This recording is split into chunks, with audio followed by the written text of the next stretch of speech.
Yo, Snoop, boy, I've been spoken like a true G, man. Let me tell you something, yo, Snoop. Let me tell you something. That is great because I think about it often. You know, I got a couple of my friends that are my brothers, like brothers, and they smoke all the time, like in front of the kids. And I wonder to myself, and you know, I'm like a virgin. You know, I don't smoke, but I wonder to myself, what's gonna happen the day when little such and such is gonna be like, "Yo, dad passed the blunt." And that's why, you know, I thought But about but asking you do you that. think anything's wrong with smoking? Me personally, Yeah. I don't think nothing wrong. It can't be nothing wrong. What happened to me is I smoked one time, Snoop, and I ran out the crib butt naked, middle of the night. Fat Joe the rapper. I ran out the crib naked. Okay, see, but Facts. look at Fat Joe the rapper drinking that wine, right? Like me and wine, we don't agree like that. I drank the wine just to be cool with Snoop Dogg because I But don't see how smoke. you can handle it though, like a nip of that. I'm gone because I got Indian in me. You understand me? You heard of the Navajo tribe? I'm from the Navajo tribe. You understand me? So when I get a little bit of alcohol in me, I get to acting crazy. Oh my God. Yo, Snoop, let me tell you something, man. So let me tell you, I ran out the house butt naked. And the girl came up on me because I smoked with a girl.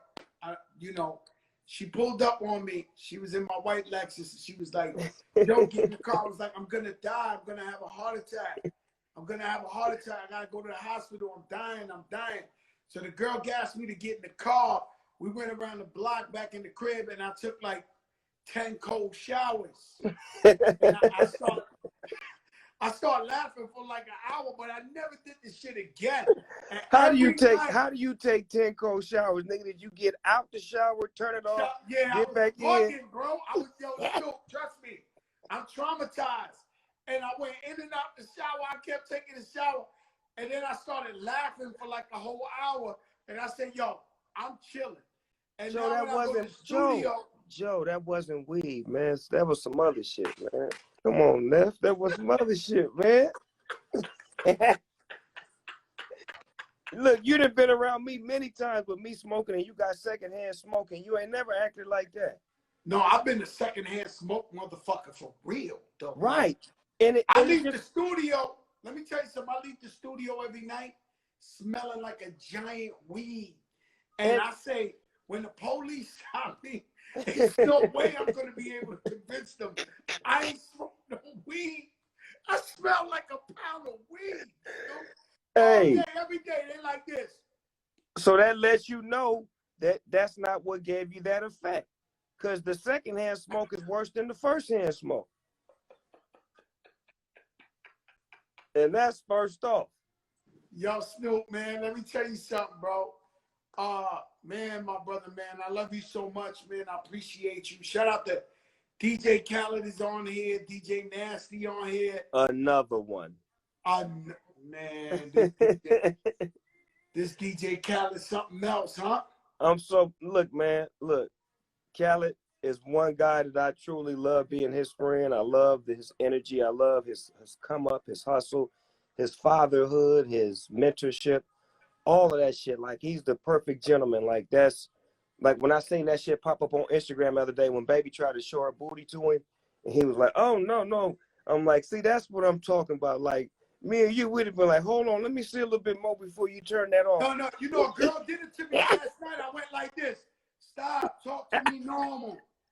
Stop, talk to me normal, please. Yo, Snoop, I did this one though. Like, stop, talk to me normal, my family. I got love. I don't want to see it. No, I don't want to see it. Please. No, it's out of here. This quarantine shit is serious out here. Coronavirus killing our people. Blacks and Latinos the most. What could you say about this coronavirus? We can end it like that, Snoop, because what speak on the coronavirus. I think we should just be a little bit more sharper with our movements. A lot of people quick to get out just because they say you can get out, but I think you should wait and understand where you getting out to and why you should get out and when is the right time to get out. You know, if you don't see the NBA, the NFL, and things of that nature moving, then you shouldn't be moving like that, because those are the biggest figures in the world right now that, you know, we waiting on them to see what's going to happen with the season and whatnot. And if they're not moving, we shouldn't move so quick and just play it by ear and just make our moves precise. And if we do get out, make sure that we're wearing masks and gloves and protecting ourselves and not bringing it back to the house. And if we is, washing our hands and doing all of the things that we need to do to protect ourselves, just to be precautious, because it's safe. It's better to be safe than to be sorry, man. Man, I love you, Snoop Dogg, man. Thank you for stopping by, man. This was the late version of the Fat Joe Show, the biggest show in the game. This is the biggest one. You know what I'm saying? And we love you. I appreciate you. You've always been 1,000, not even 100. You've been 1,000 with me. And the game loves you. You're beyond a living legend. You're a king. You're an icon. You're a god on earth. And I love you. You hear me? I love you back, Joey, and you already know it, man. LBC, nigga, West Coast, nigga. Snoop. Oh, you know if I answer, things will never be the same, never be the same. What up, Fat Joe? Yo, Snoop, you missed how I came in. I came in with, I always love my mama. Hey, she brought me in this world. You only get one, you only get one, yeah. girl. Hey, you yo, know I Snoop. love my mama. What's up, Joey? I love you, my brother. Man, I love you more today than I did yesterday, correct? Wow, that's a fact, though. That's a fact, man. You know, I'm sitting with my daughter earlier, and she's watching me, you know, sad, you know, reminiscing about Andre Harrell and his contributions. And I'm looking at my daughter, looking at me, and I said, man, 20 years from now, my daughter's going to look back and tell her friends when she's 30 years old, she's going to be like, yo, I watched my father's whole generation die on Instagram during this corona thing. I mean, it feels like every day, Little Richard, a greater and greater and greater and greater person dies every day, Snoop. Yeah, man, but that's the beauty of life, that you know that there is death at the end of life, and there's always a rebirth at the end of death. And something always comes out of death that's beautiful. And as sad as it is, it's always been like that since the beginning of time. And we just got to celebrate the life that they lived and the beauty that they brought and the joy that they brought and the lessons that they left. Andre Harrell was such a great person. Just if you knew him, if you knew his energy, anytime you was around him, he was a information guru. He loved to give you information on who you were and where you were trying to go, just because he had so much wisdom. I love being around him. I love being a sponge to all of the game that he gave me, in the way that he was always loving towards me, even when the East and the West Coast wasn't seeing eye to eye. Me and him always see eye to eye. Yeah, man, because I know I seen Pac was rocking out with Jodeci. Pac at the prime of the beef. However you want it. Like Pac was rocking out with Jodeci. That was Uptown right there. Man, Uptown was a part of our youth, man. Like from Teddy Riley to Heavy D to Father MC, Jodeci, Mary J. Blige, Redhead Kingpin, Guy, to everything that they put out, it affected us on the West Coast. You got to know that. Like their music was like dialogue for us. It was like either certain moments that was triumphant for us in the streets or in school or just in life in general. So Uptown Records is to be heralded as one of the greatest fucking labels ever created. By far. I'm gonna tell you a secret that I never really discussed publicly, but this is maybe a Joper moment.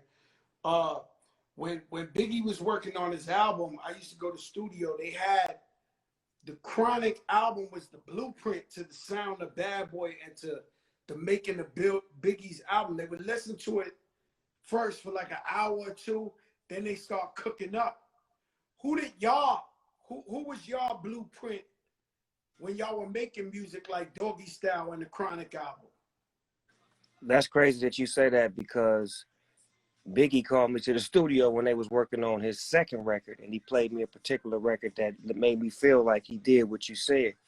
But when we made music, we basically drew I drew from like my experiences from the 70s, like the musicians of the 70s that made music with real musicians that really sung, that really had vocals live, that really could articulate their vocals after the record. So I was inspired by a lot of great musicians that made great records. If it was a Marvin Gaye or Teddy Pendergrass, Al Green, Curtis Mayfield, that's the music I listened to, and I felt like I was that type of artist in the studio. I wanted precision. I wanted my vocals to be clean. I wanted my words to be heard thoroughly. I wanted to make sure it was a message that you felt more than you heard. You know, let me tell you something, Snoop. You're so humble. You're so cool. But Nori said you're the most famous rapper on the planet Earth, and I agree with him. How does it feel to be the most famous rapper on the planet Earth? Wow. I mean, it's how do you describe it when that's who you are? When you walk in that walk and you live in that life and you really never get a chance to step outside of those shoes to see the feeling.